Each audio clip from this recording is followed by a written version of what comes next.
अरे आग लगे, ये भी कोई जिंदगी है। सुबह से चिल्लम चिल्ली पुकार सुन के मैं तो तंग आ गई हूँ। अरे वो भी क्या दिन थे जब मैं गांव में रहा करती थी। पहले बड़ी सुखी थी मैं। पहले मेरी जिंदगी क्या थी और अब क्या हो गई है। शहर में तो लोग भेड़ बकरी की तरह जीते हैं। जीने का असली मजा तो गांव में है। क्यों, क्या हुआ माँ जी? आज गांव की बहुत याद आ रही है आपको? अरे हाँ बहू, शहर का जीना भी कोई जीना है। लोगों की आधी जिंदगी तो सड़कों के ट्रैफिक में निकल जाती है और यहाँ रखा ही क्या है। एक बात कहूँ, दिल्ली शहर अब पहले जैसा नहीं रहा। क्या माँ, जब देखो गांव के गुणगान गाती रहती हो। ठीक है, इस बार ना बच्चों के कॉलेज की छुट्टियों में हम सब गांव चलेंगे, ठीक है? हाँ, ये ठीक है। फिर कुछ दिनों के बाद सारा परिवार अपने गांव चला जाता है। अरे वाह, कितनी ताजी और साफ हवा है, कितनी शांति है यहाँ। चल बहू, अब बढ़िया सा खाना बना दे, मजे से आंगन में बैठ के खाएंगे। सुशीला गांव का माहौल देख बड़ी खुश होती है। 2 दिन के बाद गांव की कुछ औरतें सुशीला के घर आती हैं। बड़े दिनों के बाद गांव आई है सुशीला। हमें तो लगा कि तू शहर जाके गांव को भूल गई। और बतिया, तेरी बहू कैसी है? जरा मिलवा तो उससे। अरे मेरी बहू तो लाखों में एक है। बड़ी किस्मत वाली हूँ मैं जो मुझे जानकी जैसी बहू मिली है। हमेशा मेरी सेवा में लगी रहती है और आज तक कभी पलट कर जवाब नहीं दिया उसने। सुशीला की बातें सुनकर सभी औरतें हंसने लगती है।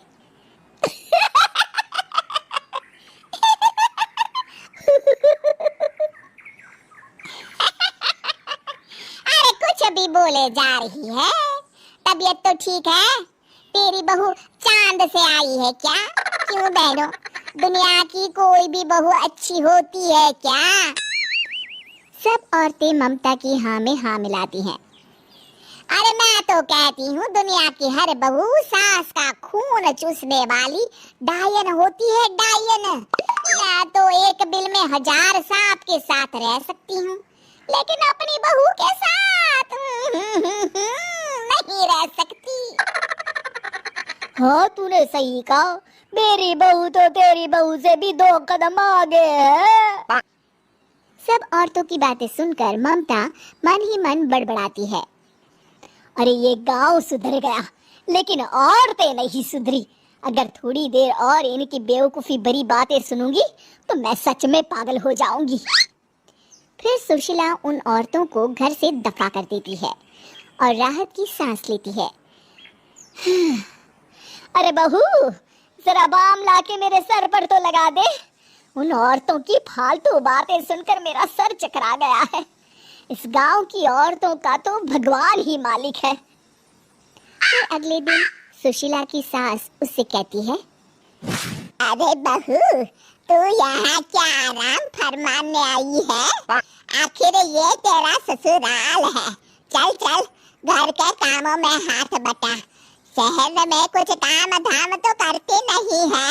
जरा अपने आप को तो देख, कितनी मोटी हो गई है।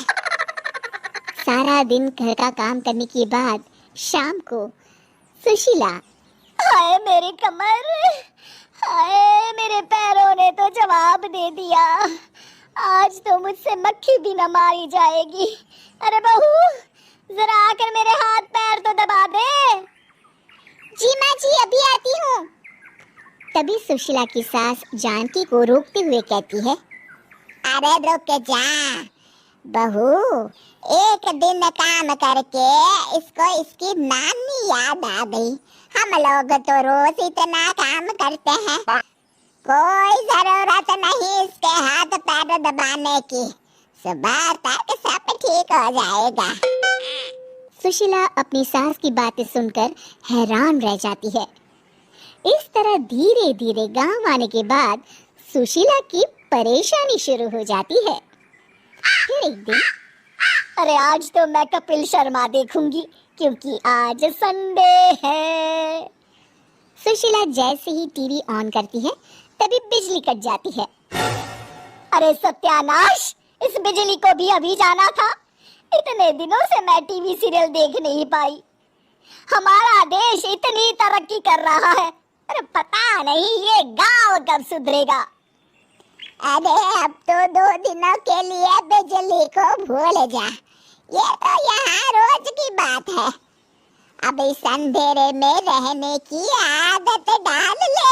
हाँ। हे भगवान, अब क्या होगा? ऊपर से इन मच्छरों ने जीना हराम कर रखा है। दूसरी तरफ घर के काम कर करके और बिना किसी सुविधा के सुशीला तंग आ जाती है और उसे शहरी जीवन याद आने लगता है। क्यों माँ, मजा आ रहा है ना? अरे आपने ऐसी सूरत क्यों बना रखी है? मुस्कुराइए, अब हम गांव में हैं। मोहन के साथ जानकी भी अपनी सास की खिंचाई करती है। हाँ हाँ माँ जी, आप ही तो यहाँ की बड़ी तारीफ कर रही थी। फिर अभी तो कुछ ही दिन बीते हैं, वैसे भी अब तो आप यहीं रहने वाली हैं ना? अरे नहीं नहीं बहू, मैं एक दिन और यहाँ रुकी तो मर जाऊंगी। मुझे शहर ले चलो। क्या दिन थे, कितनी सुखी थी मैं वहाँ। ठीक है माँ, हम कल ही वापस शहर चले जाएंगे। इस तरह सुशीला शहर आ जाती है और फिर कभी दोबारा गांव जाने की जिद नहीं करती।